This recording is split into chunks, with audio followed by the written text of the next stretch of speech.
Marcel Lafontaine, je suis originaire de Villers-la-Bonneau, un petit village à l'époque, 31 personnes, 31 habitants. J'ai vécu toute mon enfance à Villers-la-Bonneau jusqu'à ce qu'en 1960, je vienne à Bastogne parce que nous nous sommes mariés avec mon épouse. Voilà, et donc j'ai vécu toute ma carrière ici à Bastogne comme enseignant. Au début de la guerre, j'avais à peine 5 ans. Pendant la guerre, on a vécu de façon relativement calme. Les familles de mes parents étaient agriculteurs.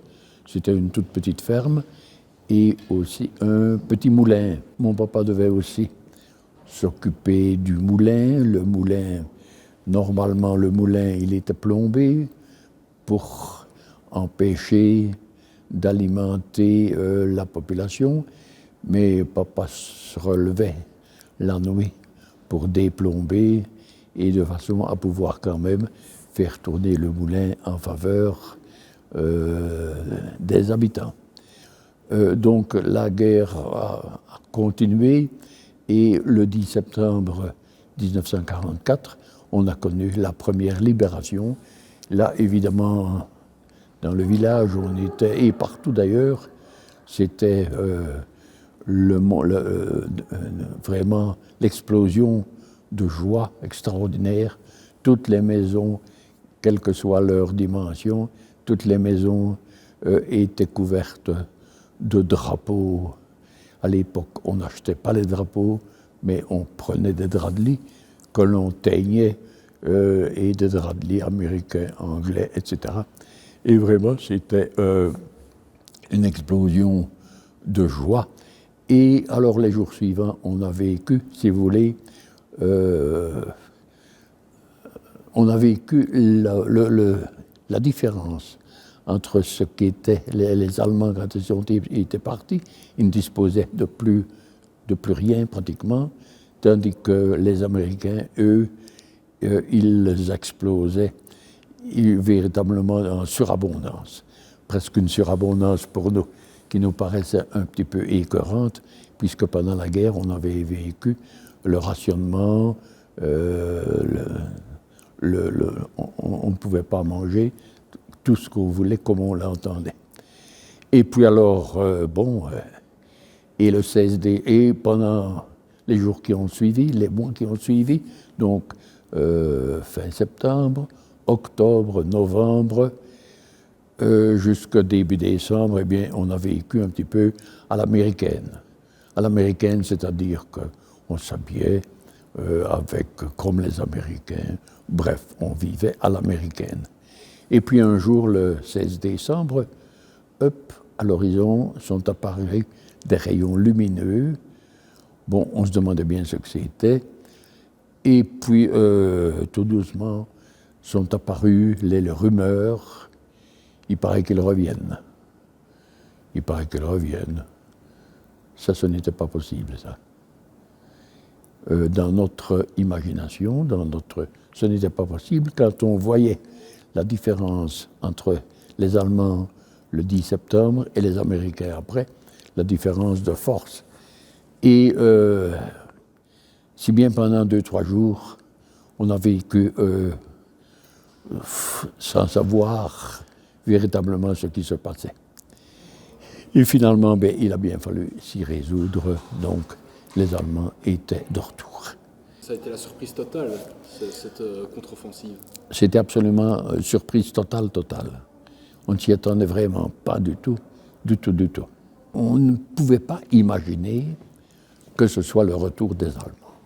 Ce n'était pas pensable. Ce n'était pas pensable, mais toujours était, donc ça c'était le samedi matin, et le dimanche, l'inquiétude commence à naître, et le lundi, nous allons à l'école, nous, à l'Utremange, et dès la matinée, les gros camions GMC reviennent du Grand-Duché, pare-choc contre pare-choc, et à la récréation, nous regardions passer les camions, et après la récréation l'après-midi, les instituteurs nous dit, écoutez, vous rentrez chez vous et vous y restez jusqu'à nouvel ordre.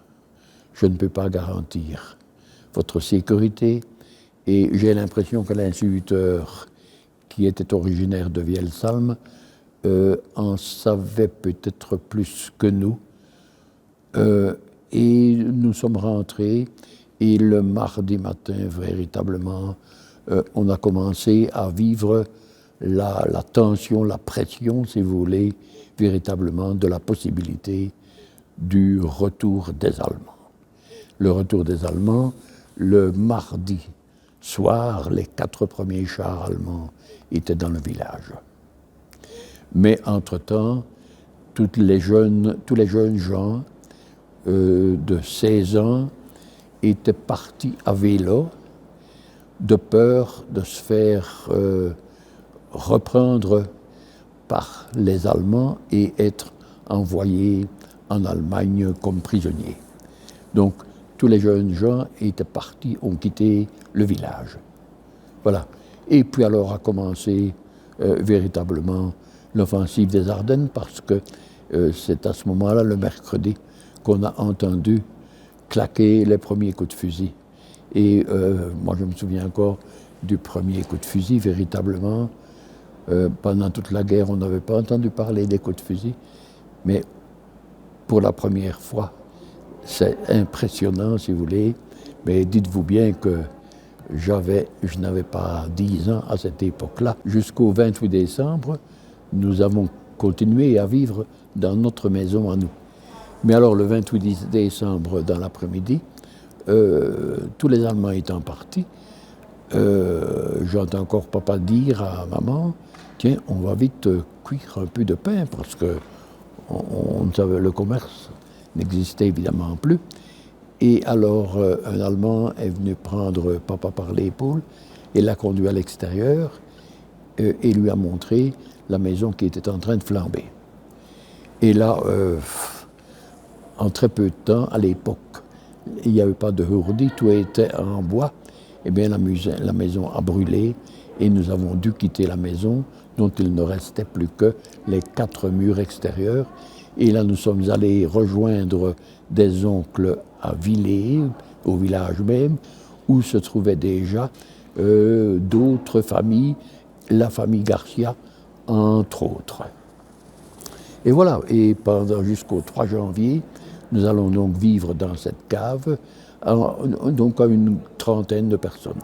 À ce moment-là, donc, est arrivé le 3 janvier, et là, nous avons été expulsés de cette cave, et donc nous avons pris le chemin du Grand-Duché, donc avec les blessés, et à tout moment, il fallait bien qu'on s'arrête parce que les blessés étaient à bout de souffle. Et voilà, et puis alors il y avait les bombardements, mitraillages, obus, etc. Et je vous dis, il a fallu toute la journée pour arriver à Tarchamps. Bon, c'était déjà un trajet assez long, et on est arrivé là le soir épuisé, et alors que tout flambait. Voilà. Maintenant, le reste, je crois.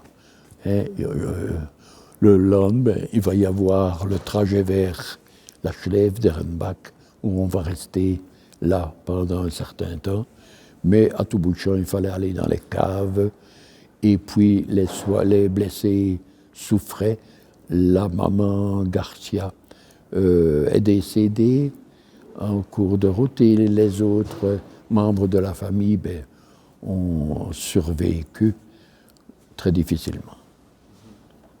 Ensuite, vous êtes allé, donc vous parliez de Oberwampak aussi, Voilà, c'était donc après Derenbach, je l'ai dit, donc lorsque le Bolink s'est effondré en partie, il a fallu se remettre en route, si vous voulez, avec les blessés aussi. Mais il neigeait, comme on ne voit plus maintenant. Et donc, on est entré dans une ferme. Je l'ai expliqué, j'ai dit qu'on était entré dans une ferme où là, 4 Allemands étaient en train de découper des cochons, mais les caves étaient remplies de civils luxembourgeois.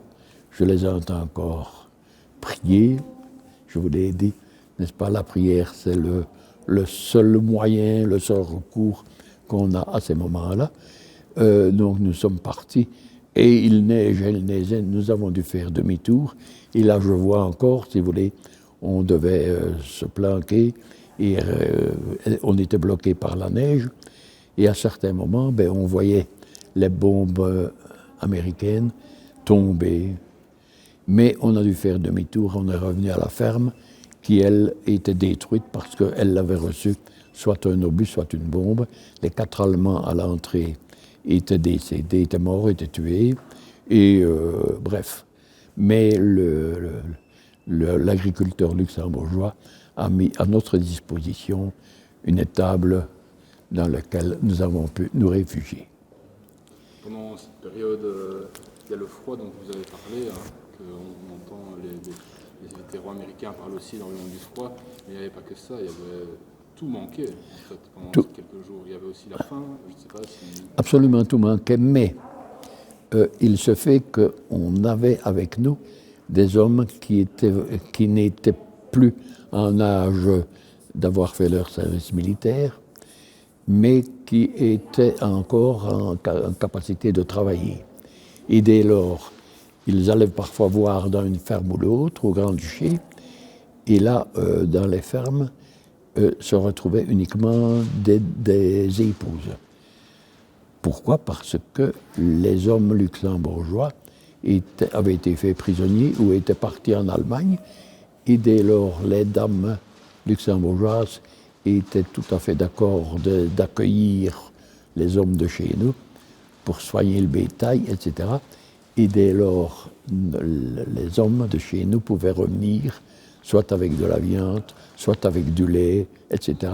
Dès lors, exactement ce qu'on a mangé, je ne sais même pas le raconter, mais je n'ai pas du tout le souvenir qu'on a eu faim, quoi. Voilà. Maintenant, évidemment, on n'avait pas les desserts, on n'avait pas de la nourriture, mais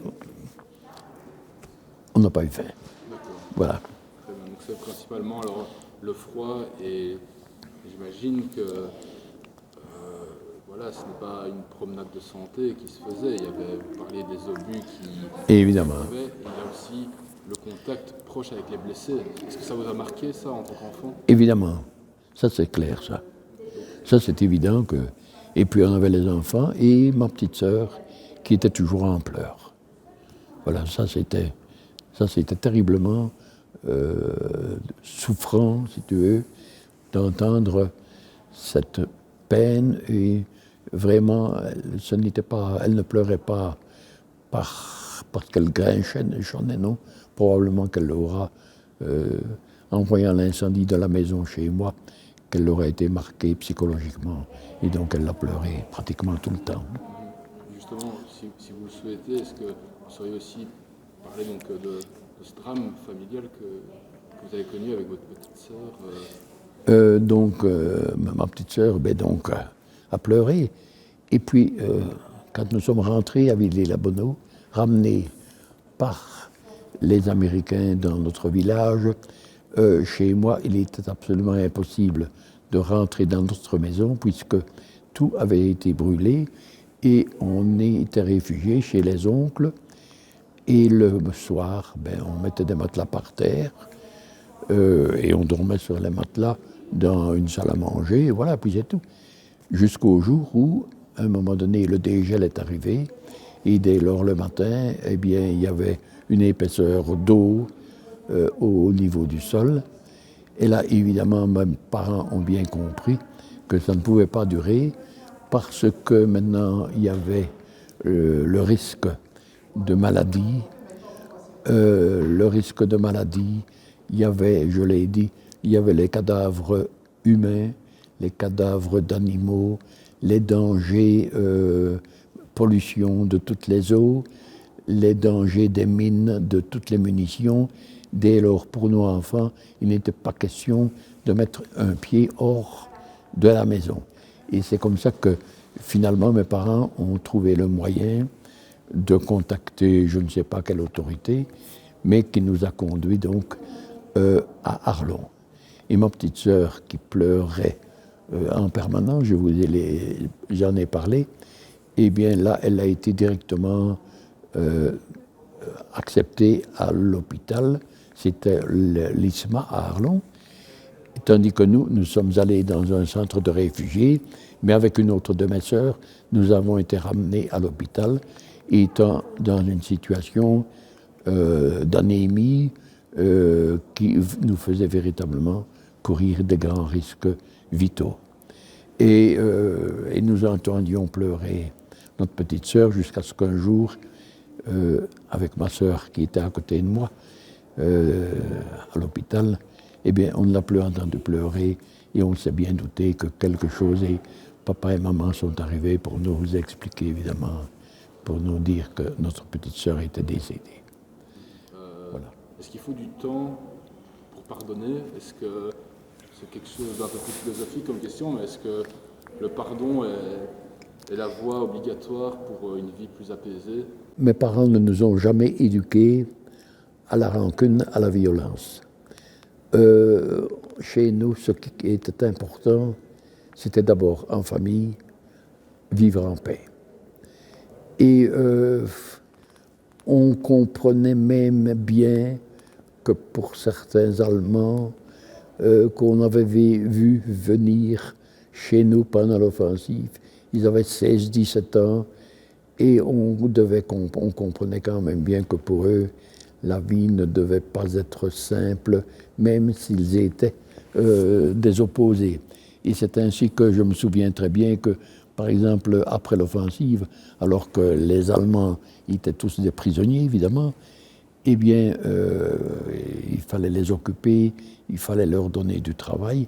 Eh bien, ils débardaient au sapin, parce qu'on abattait le sapin partout. Eh bien, une fois, un Allemand se retrouvait seul le temps de midi, alors qu'il pleuvait, eh bien, maman nous a dit, ben, portez-lui un peu un bol de soupe, quoi. Donc, voyez-vous, ce n'était pas parce qu'on se retrouvait avec rien, tout brûlé, ma petite sœur décédée, etc., etc. On n'a jamais été éduqués à la rancune. Voilà, et c'est ainsi que, d'abord, une chose, entre nous, entre familles, on a vécu, si vous voulez, le retour, même si on était logé dans un petit fourni, vraiment pas confortable du tout, eh bien, vous n'imaginez pas combien le fait de pouvoir se retrouver en paix, comment on trouvait cette vie en paix était tellement enrichissante, porteuse de bonheur. Si bien je vous dis, on n'a pas vécu dans la rancune. Il y a eu 2 libérations, ça c'est particulier. Oui. En l'espace de quelques mois, il y a eu 2 libérations à Bastogne et dans les alentours. Est-ce que ces 2 libérations ont été fêtées différemment? C'est-à-dire là, ça a été tout à fait différent. C'est-à-dire que le 10 septembre, donc première libération, c'était des explosions de joie, etc., etc. Mais la deuxième libération, en fait, ça a été celle du 8 mai 1945, parce que la première, la libération du mois de janvier, si tu veux, n'a pas été existée parce que tout était détruit, tout était démoli, tout était... Alors, il n'y avait vraiment pas l'occasion de se réjouir. Et comment s'est passée la reconstruction de Villa-Bonneau, par exemple? Ben, la reconstruction, il a fallu quand même quelques années pour reconstruire. C'est-à-dire que là, il y a eu les dommages de guerre qui sont intervenus. C'est-à-dire qu'il y a une partie des destructions qui ont été payées par l'État. Sur quelle base? Eh bien, chaque famille devait donner l'inventaire de ce qu'il avait perdu, de ce qui était brûlé, de ce qui était détruit, de tout ce qui était perdu. Et tout était estimé à la valeur de 1939, mais nous nous retrouvions en 1945-46, alors que la valeur était complètement différente. Et dès lors, chaque famille a dû retrousser les manches véritablement pour parvenir à reconstruire les maisons. Et la plupart des maisons ont été reconstruites à l'identique, pratiquement. Donc c'est comme ça que l'urbanisme, etc., on n'a pas cherché tellement les avis d'urbanisme, on reconstruisait une ancienne demeure, quoi, c'est tout. Donc, en partie payé, si vous voulez, par l'État belge, mais pas complètement, puisqu'il y avait une dévaluation, etc. D'accord. Et dans ces moments de difficulté générale, tout le monde était touché de la même manière, presque par la guerre, est-ce qu'il y a des élans de solidarité qui se créent naturellement ou peut-être pas du tout? Je dirais que malgré tout, l'individualisme, après, règne quand même très fort. Parce que chacun, tu sais, on n'éprouve plus tellement le besoin de fraterniser, quand même un peu, mais ce n'est plus de la même façon. Au contraire, là, il y a certains égoïsmes qui font, qui reprennent source. Hein. Vous avez connu des prisonniers politiques, peut-être du village ou des alentours? Ah, il y en a eu dans le village, oui. Hein. Et qu'est-ce qu'ils ont exprimé, ce qu'ils ont vécu en tant que prisonniers politiques? Qu'est-ce qu'ils avaient fait pour mériter cela? Ah, c'est-à-dire que je prends le cas à Bastogne, tu as eu des prisonniers politiques qui ont été fusillés. Hein. Pierre Thomas, Joseph Renquin, Delperdoche, là. Hein. Ça, ce sont donc des gens qui ont été prisonniers et emmenés comme prisonniers qui ont été fusillés. Hein. Maintenant, il y en a d'autres. Moi, j'ai mon beau-père qui était instituteur à Lutrebois et qui, lui, a été emmené, donc qui, au moment de la guerre, était soldat. Et alors, il a été emmené prisonnier en Allemagne et il y est resté jusqu'à la libération, donc pendant tous les 5 ans. Prisonnier en Allemagne. Et il a dû travailler dans une grosse ferme d'État en Poméranie. C'est vraiment en zone russe, si tu veux. D'abord, une petite chose, ce que je vois actuellement avec le virus. Il est clair qu'on retrouve fort dans cette période actuelle ce qu'on a connu pendant la guerre 40-45. Je donne quelques exemples. Pendant la guerre, on a connu des gens, des résistants, des gens qui étaient vraiment... et puis, il y a eu les collaborateurs. Maintenant, il y a aussi des personnes qui se dévouent dans les hôpitaux, dans les maisons de repos, etc. Et il y a aussi les collaborateurs, c'est-à-dire, moi j'appelle collaborateurs ceux qui vont se réjouir, par exemple, à l'étranger. C'est un peu une forme de faire courir du risque à tout le monde. Hein. Et puis maintenant, il y a aussi un nouveau règne qui est venu, le règne de l'angoisse. Pendant la guerre, c'était le règne de l'angoisse quand même. Et maintenant, on vit à nouveau le règne de l'angoisse. Combien de temps cela va-t-il durer? Personne ne le sait. Personne ne le savait. À ce moment-là, on voyait quel était l'ennemi.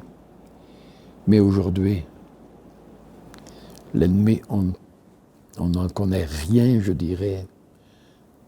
Voilà. Et, maintenant, on sait bien que on a besoin d'humour, mais on sait bien qu'à un moment donné, attention, il y a eu dans l'histoire, il y a eu des épidémies, il y a eu des guerres. Et qu'est-ce que c'est qui a guéri un petit peu? C'est comment dirais-je, la résistance, le regroupement des forces humaines, c'est, voilà, l'entente. Il faut que nous nous en souvenions. Et ce qui fait un peu peur pour le moment, pour moi en tout cas et pour beaucoup, c'est la naissance des extrémismes. Parce que là, les extrémismes, c'est véritablement la naissance de la haine, du profit. Et ce qu'il nous faudrait absolument, je prends le cas au niveau européen en particulier, qu'il y ait une soudure entre les humains, les Européens. Ça, c'est la plus grande richesse que nous puissions avoir et qui pourra nous aider au maximum. Voilà. Du malheur que les gens ont vécu avec la Deuxième Guerre mondiale, la conséquence agréable, positive, selon vous, c'était la création de ce qui va devenir ce qu'on connaît actuellement, l'Union européenne. Pour vous, c'est quelque chose qu'il faut bien... Absolument. On parle de l'Union européenne qui est boiteuse, mais existante. Est-ce que vous êtes un europhile, comme on dit? Ah oui, absolument, absolument, oui. Et je regrette maintenant que chaque patrie reste trop individualiste. Il faudrait un pouvoir beaucoup plus général, qui a un regroupement beaucoup plus important. Maintenant, chaque pays garde trop d'autonomie. Donc, selon vous, par exemple, la crise qu'on connaît actuellement avec le coronavirus, si c'était géré de manière cohérente par l'Union européenne... D'abord au niveau belgique, ensuite au niveau européen, on serait encore infiniment plus fort.